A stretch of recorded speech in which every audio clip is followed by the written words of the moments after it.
Welcome back to the Pain Game. We have lots to cover today. Dana White is just having it from everyone at the moment. Eddie Hearn's having a pop at him. Jon Jones calling him a liar. Tom Aspinall has signed with Eddie Hearn just to spice things up even more. And Dana has just announced the UFC White House card. And the biggest stories about that card or who's not on the card. And we all know Dana said that was going to be the best card ever. And it's fair to say people are a bit disappointed. We're going to get into all of it right after the sponsor. Let me tell you about the most important app of this generation, because if you haven't got it yet, you absolutely need it. This is non-negotiable, lads, because for generations, men like me and you, we were able to view the female form online without persecution, without being made to feel like some sort of degenerate, being forced to scan our faces and enter our details as if we're doing something wrong. But in the UK, that is the new reality. That's the new normal. Well, not under my roof, it's not. And that is thanks to Surfshark. You see, I put my faith in Surfshark because it's a life-changing experience, this. And the best bit about it is its simplicity. You click on Surfshark on your phone, on your computer, on your app, whatever. Click I'm in America, 2 clicks, and boom. All of this nonsense that we're living with is removed, and I can be free to enjoy myself again without having to go through this nonsense. I'm a grown man, for God's sakes. And I can also enjoy football and boxing and fighting and other things that I can now have a little watch of. So if you were to cut through the red tape and enjoy your life to the fullest, download Surfshark immediately, right now. And when you do, please use my code. That would be great. Thanks. Just click the link in the description below, go to surfshark.com/paingame, and you'll get 4 months extra of Surfshark added onto your deal for free. I've given you a lot of content over the years, lads, but just consider this is brotherhood stuff. Do you know what I mean? We got to look after each other in these times. And it's less than the price of a coffee a month, lads. So get it done. It's an easy win and you'll enjoy it. Big love to the greatness of Surfshark. But for now, enjoy the video. So when the White House card was announced last summer, Dana White was saying this was going to be one to remember. Just think about what I'm going to do for this fight. And then think about what Trump is going to do for this fight. You know what I mean? It's going to be it's a one-of-one experience. Like when we did the Sphere. It's the Sphere on steroids. I mean, it's going to be a one-of-one event.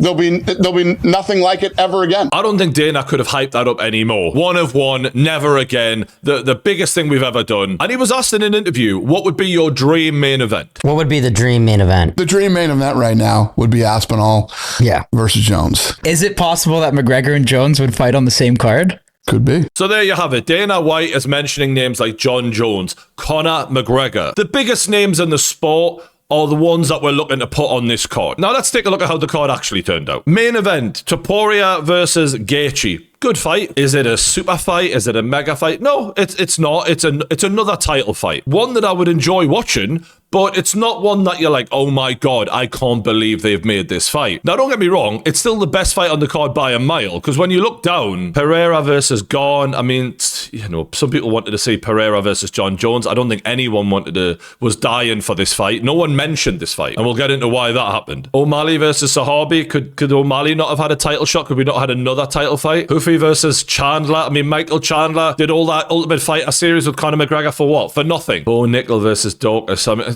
yeah. 10, 15 years ago, this would have been a decent pay-per-view card. Yeah, that'll be a good fight to watch. To tell us that you're giving us the best card ever and that this is going to be at the White House and it's just going to be a one-of-one experience and then this is the card you deliver, it's shocking, actually. And that's not to say that these fights won't be good fights actually in the ring when we actually sit down to watch them. But the level of hype we wanted, we as UFC fans, we just don't get to get excited anymore for anything. And part of the reason is because we never actually get what we fucking ask for. We get something else. How many of these fights were UFC fans going, we absolutely need Pereira versus Garn. We need O'Malley versus Zahabi. No one was saying that. Even Topuria versus Gaethje was not, the one. It was Islam Makhachev versus Topuria. That was the one that people were looking for. And this card screams, we have stopped listening to the fans. And that happened a long time ago. But this is the, exclamation point on it. If you thought that even on a card like this, we were going to listen to you lot and give you your Christmas card, it ain't happening. If it's not happening now,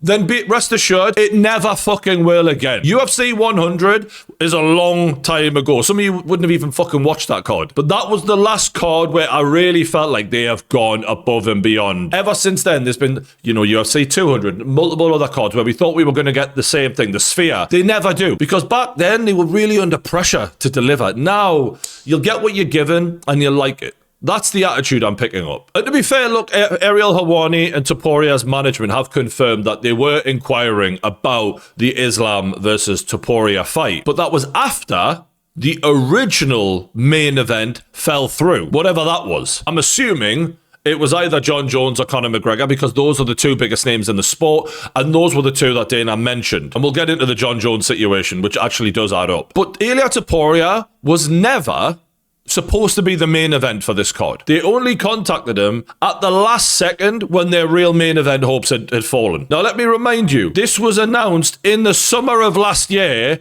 and yet they're scrambling in the days leading up the week before to just make a main event happen. And even still, they didn't even get the preferred Topuria fight. So Plan A, which was the original main event, failed. Plan B was the last minute main event, also failed. Then they end up with Topuria versus Gaethje. How is a multi-billion-dollar company operating like this last-minute stuff for a White House event? And if anyone's questioning, have you got your facts right yet? Even Justin Gaethje's confirmed it. They didn't contact them until the very last second. He didn't even know about this. 2 days ago, I got a call, and they said, you're definitely not fighting on the White House card. So I was like, Wow, really? cool.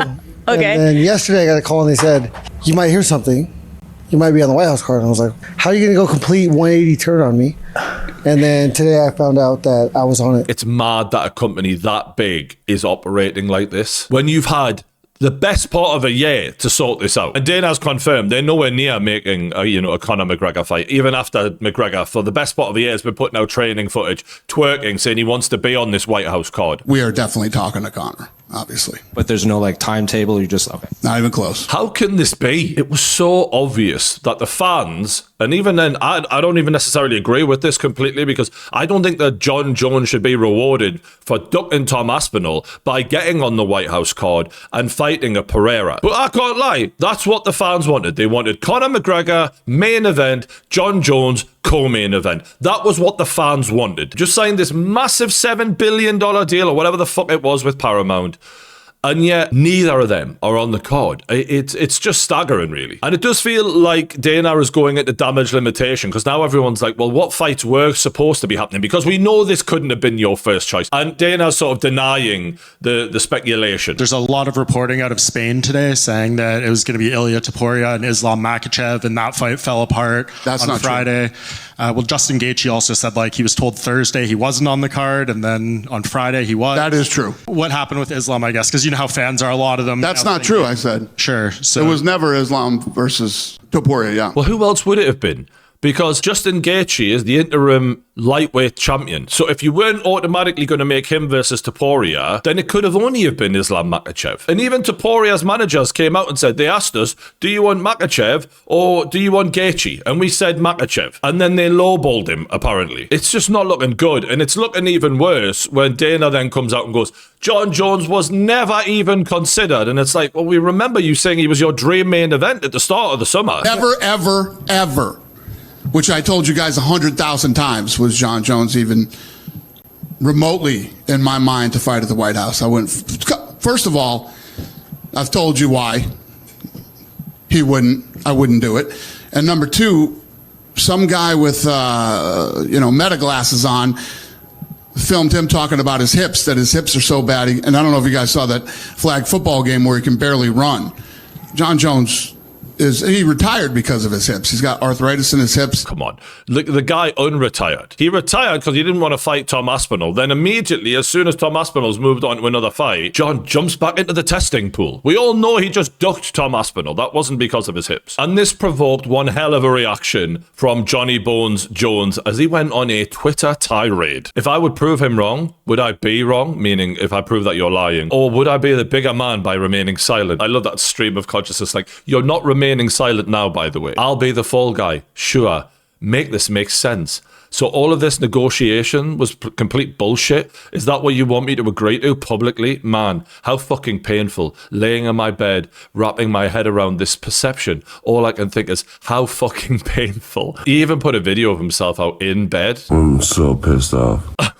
What the fuck? So Jones has put a post out explaining everything here, saying that we absolutely were having real negotiations. I even came down from my original number, and what was I then offered in return? I was lowballed. He admits he has arthritis in his hip, but he can still fight. He's saying if I had have accepted the lowball offer, my hip would have been fine. That doesn't make sense. He's really calling bullshit on Dana White here, in a way I don't remember him ever doing before. He said he's had stem cell treatment last week to get ready for the White House. His training camp was ready to start. He was ready to be ready. He said going out and saying things that aren't true isn't right just because the deal fell through, which is, it's classic Dana White. Remember Francis Ngannou, you know? He was fucking flavor of the month 1 minute, next minute he was terrible. Even as recently as Friday, the UFC were trying to get me on the card for a much lower number. If the UFC feels like I'm done, then I respectfully ask to be released. Now, this is a tricky one because I understand, you know, Dana's in a tricky position in that he doesn't want the fans to feel like they've been shortchanged, but it's too late, man. We know too much. We find out everything. He wants the card to be like, this was the card the entire time. Bro, you said it yourself. You've set yourself up for a failure. You haven't delivered. That's on you. And really, there are no excuses. The amount of money the UFC has these days, there is no reason why for a one-off event, you couldn't have given us the best card possible. And the reality is, the fighter himself is saying you weren't willing to meet his demands. Now, where I kind of understand of on the UFC side of things is that fighter is Jon Jones, a fighter who is unreliable, who will say, yes, I'll take the fight, who got a $30 million. No one's ever come near that fee offered in the past to fight Tom Aspinall. Said yes, then said he retired because he was too afraid to take that fight, and that is a fact. And what's happened here is he's trying to dodge the Tom Aspinall bullet to try and get a fight with Pereira, which we all know is much easier. Pereira's nowhere near as big, strong, and he can't wrestle. It's a fucking easy fight for him, in theory. And no doubt John will want the same money, and there's no fucking way you deserve the same money for that. Before you were the champion, you had something to put on the line to legitimize Tom Aspinall, to better the UFC. And in the process, he fucked Tom Aspinall's career up big time, and I just can't let that go. And the way he went about it, he was such a fucking bastard about it. Celebrating Tom Aspinall's eye injury, all of that. I just think he's a fucking prick. However, even though I think he's a prick, I do think he has massive value and deserves to get paid. Do I think he deserves the 30 million? No, not for this fight. It's not a $30 million fight. The heavyweight title fight was a $30 million fight. But if Conor Benn is now getting that $15 million, then you're damn right Jones deserves it. Maybe somewhere in the middle, in fact, because Jon Jones is a way bigger name, a bigger star than Conor Benn. To be honest, he probably is worth the $30 million if Conor Benn's a $15 million fight. And that's what they are. What the fuck is Conor McGregor? Conor McGregor is a $60, $70 million fighter. When you look at impact of people watching him, the whole world stops. And Dana White himself has been banging on saying he's the GOAT, he's the pound for pound king, and yet you can't afford him. When you've just had this massive amount of money from Paramount, I think it's a shocking look for the whole company. And I think at one point, the plan was Islam Makhachev, Ilia Topuria, Jon Jones versus Pereira. Multiple champion versus champion fights, which is probably why Dana was so confident in saying this is going to be amazing. And I just don't understand how there's so many months being and gone, and yet they couldn't finalize it. They couldn't lock it in. They're scrambling around in the last 7 days before they've got to announce it. It's so amateur. It's so amateur. And look, we've always known that there's an issue with fighter pay in the UFC, and like Topuria's even saying that he rejected his offer, the original offer for the Makhachev fight. This card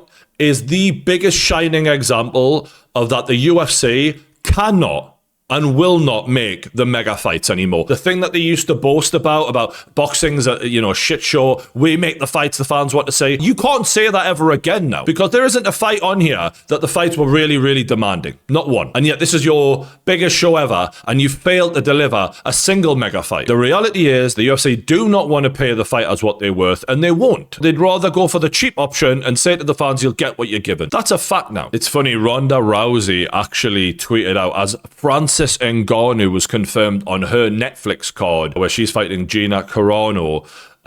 Basically, the White House card sucks, which obviously is a shot at the UFC because she wanted to fight on the White House card. She took the fight with Gina Carano to them, like, let's make a female legend versus legend fight. And they weren't interested. Why? I'm sure it was down to money. The same reason they couldn't keep a hold of Francis Ngannou, who ironically, if you put on this card, now that he's a free agent, which they wouldn't do because of the relationship and all the other bullshit we have to deal with the UFC these days, if you put Francis Ngannou on this card against Pereira or against Jon Jones and pay Jon Jones what he's worth. Imagine Francis versus Jon Jones main event. The story of Francis Ngannou, the actual name that he's become because of the boxing fights, along with having an American in the main event. The winner fights Tom Aspinall. That's a mega fight. A fight that should have been made 5 years ago. They couldn't make it 5 years ago. Do you know why? They wouldn't pay them what they were worth then. But Jake Paul, who have been able to sign Francis Ngannou, I don't care if you like him, you don't like him, there's a fight that the UFC fans would have been excited to watch on that White House card. It's scandalous, man. And even then, the fights below it, man, no one gives a fuck about half of that. You could have gone and got a couple of legends out of bed. Fucking Brock Lesnar, you know what I mean? Someone, I wouldn't have even been against them making the people are going to hate me for this, but Logan Paul, he's in the WWE.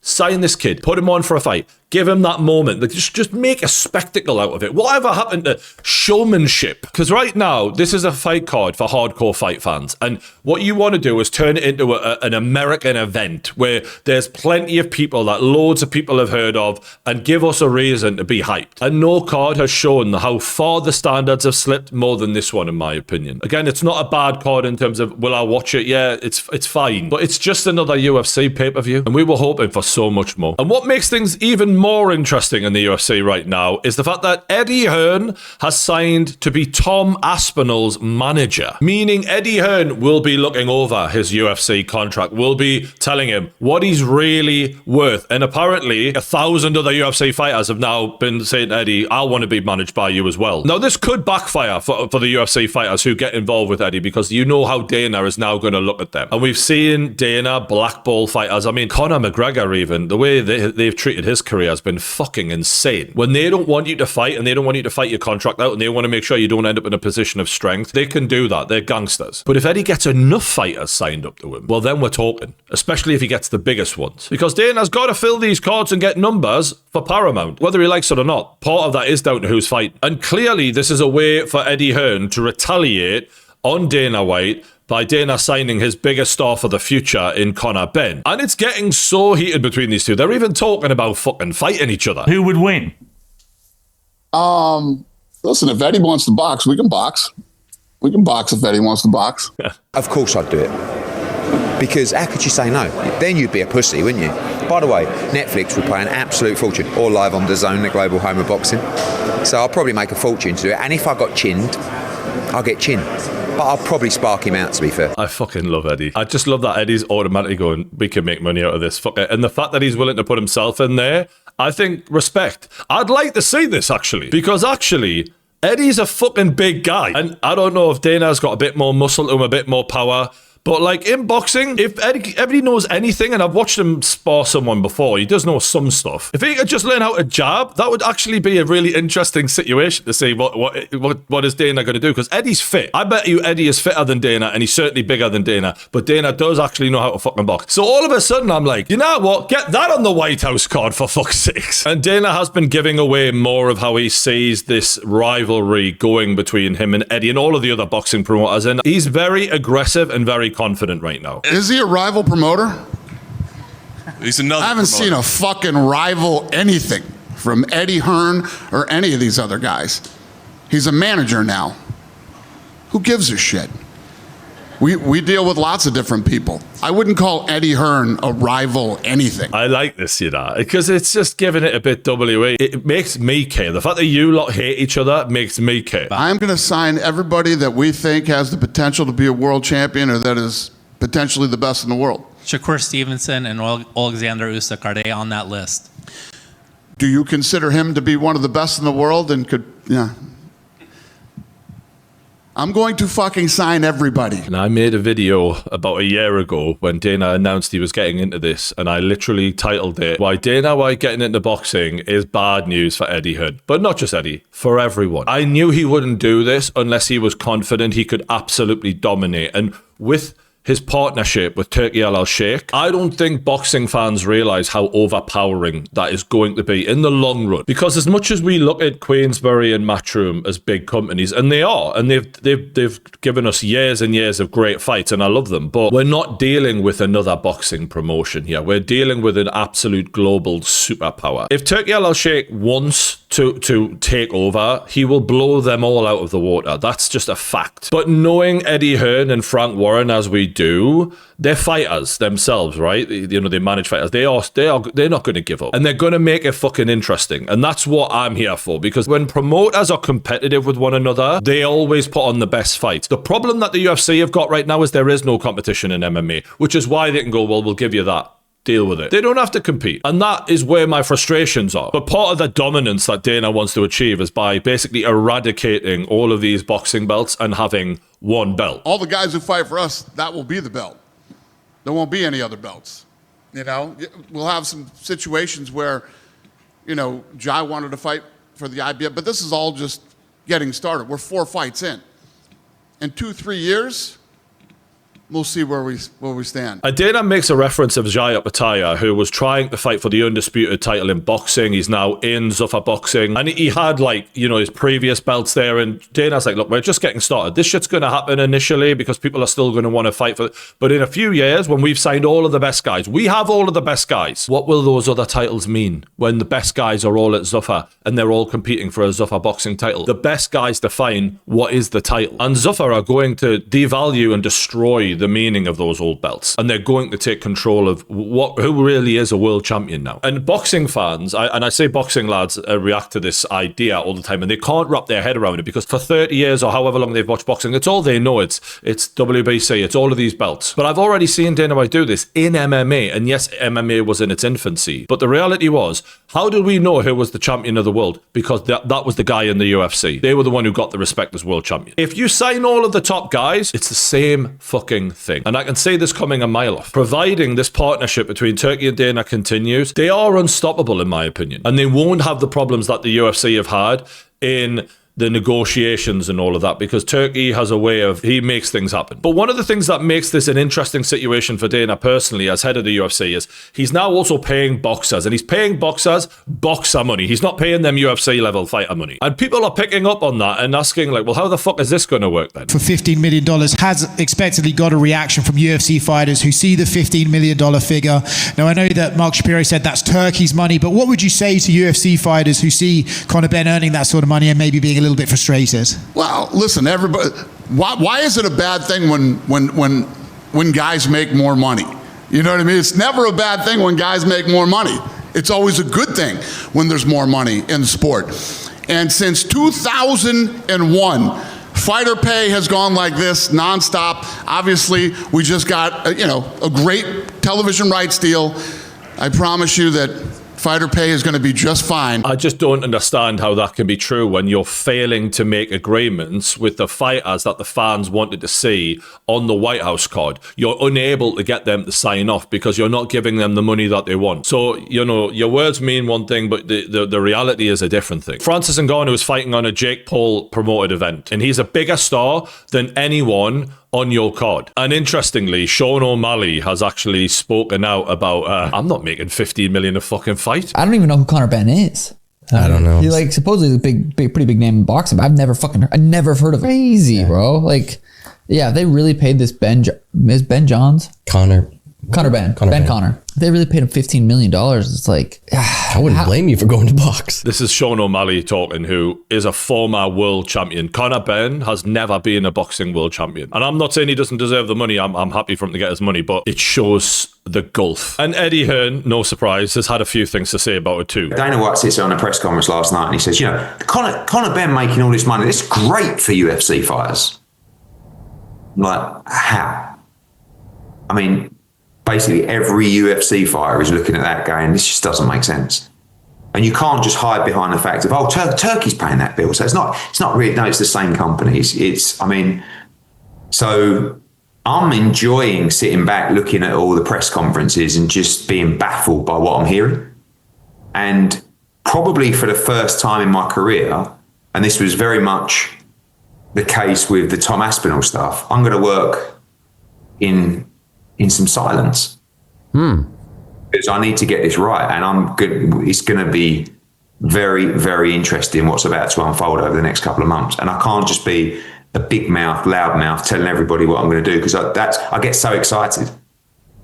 But right now, I'm looking at the landscape going, this is crazy what I'm seeing. It's almost like a revolution. I fucking love Eddie Hearn, mate, because you can see Dana White has really brought something out in him that I've not seen in a long time. It's almost made him feel 10 years younger. He's like, oh, right, now we got a fucking fight on. You gonna get Conor Ben? I'm gonna try and recruit every fucking UFC fighter and get in their area and tell them this is what we really want to get paid. And of all the people who could have spoke out in defense of Jon Jones asking for all that money, maybe the last person people would have thought would be at the front of the queue would be Tom Aspinall. This is going to probably be crazy to a lot of people listening, but why is the UFC not giving Jon the respect he deserves financially? That's crazy to me. Do you feel like there's a growing sentiment for Jon? No, that the fighters in the UFC aren't getting what they're owed. Well, if anyone should be getting paid a lot in this sport, it should be Jon Jones for the stuff that he's done. And that's me. That's me saying that. Yeah. After the history that I've had with Jon Jones. Jon Jones fucked Tom Aspinall's whole career around. Like, literally wasted years he'll never get back. I mean, he was a disgrace in the way he carried himself. But this is the caliber of a man that Tom Aspinall is. And I hope those Jon Jones fanboys who bitched and moaned about Tom Aspinall because he made your boy look weak because he didn't have the balls to fight him can respect where Tom Aspinall is coming from finally. Even though Jon treated him like shit, he's still saying, yeah, but he deserves the money though. And I think it says so much about the UFC that you've got the greatest of all time in Jon Jones, that's what a lot of people call him, unable to get what he thinks he's deserving. Tom Aspinall, heavyweight champion, speaking out in favour of him, even though the guy's a rival and they hate each other, saying, I'm not getting what I'm worth. He even said, Eddie looked at his contract. He should be getting like 10 times more, according to Eddie. And when they were looking through my contract, they were just giggling. They just kept, it was like I told them a joke or something. But like I said, that's what we signed up for. It's not